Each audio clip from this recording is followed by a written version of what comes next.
সূরাতুল মুলক যারা নিয়মিত তেলাওয়াত করবে আল্লাহর মেহেরবানিতে তাদের কবরে কোনো আযাব হবে না। করতে রাজি আছেন? কথা কয় না। করতে রাজি আছেন সবাই? বিষ্ণুই বললেন এখানেই শেষ নয়, আরো আছে। শাফাআত লিসাহিবিহা, এই সূরাটা কিয়ামতের দিন এই সূরা যে তেলাওয়াত করবে তার পক্ষে সুপারিশ করবে। আল্লাহ পাকের শুকরিয়া যে যত বেশি আদায় করবে, আল্লাহ পাক বলেছেন লা ইন শাকারতুম লা আযীদান্নাকুম, তোমরা আমার শুকরিয়া আদায় করো আমি তোমাদের প্রতি আমার নিয়ামতকে বাড়াই দেব। ওয়া লা ইন কাফারতুম ইন্না আযাবি লাশাদীদ, তোমরা যদি আমার অকৃতজ্ঞ হও জেনে রাখো আমার আযাব বড়ই কঠিন। সবসময় চিন্তা করবো আমাকে আল্লাহ কি দিয়েছেন, এটা চিন্তা করবো না আমাকে আল্লাহ কি দেন নাই।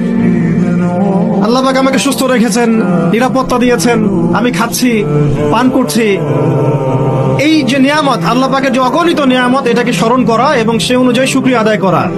জাহান্নামের আগুন এমন ভয়ঙ্কর আগুন।